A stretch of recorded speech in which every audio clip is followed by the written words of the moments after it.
Hi everybody, I'm Rena and I'm back with another cooking video. Today I'm going to make a vegetable quiche. The twist on this is that it actually has a potato crust instead of like a flaky, buttery, doughy crust. Not only is it a healthier option for any of you who are gluten-free, it's a great gluten-free substitute. You can choose what vegetables to put in or not put in. First thing I'm going to do is prepare the crust. So I'm going to just start with 2 potatoes.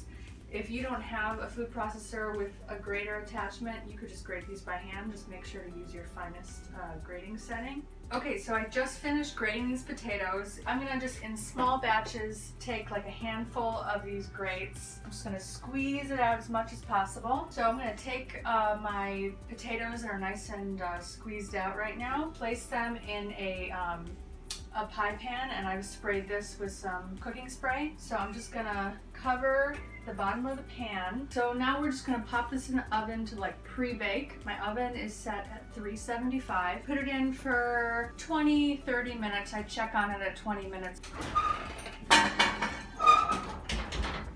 For today's quiche, I have some spinach and asparagus on hand. I want to show you how I prep the vegetables so they're easier for me to digest. So the first thing I'm going to do is chop off these really thick ends. What I do is I actually peel off the skin. I'm going to just do that to all these, and then I'm going to steam them for like 3 minutes on the stove in some boiling water. I bought a bag of frozen spinach. I have it here, just started defrosting in the sink. And then just like we did with the potatoes, I'm gonna squeeze out the spinach to get all the excess water out. Okay, so I have all of my pieces ready for assembly.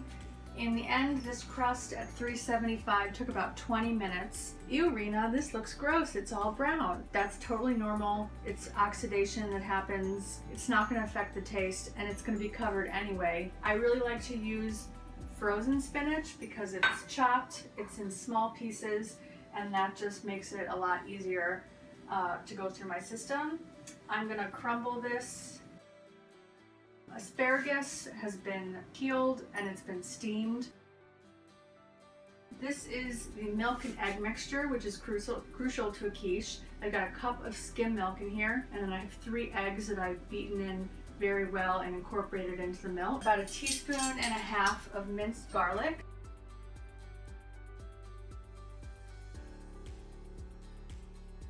Here I'm on my cheese. I'm using what I have on hand. I have about 1/2 cup of feta and about 1/2 cup of shredded Swiss and Gruyere. So I'm going to pour the cheese on top.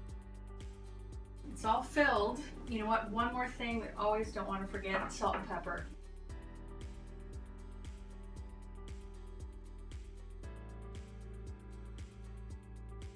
Okay, so this you have to be very careful, because if you do it too fast, the egg is going to spill all over, and it has happened to me many times and pain. So don't make that mistake.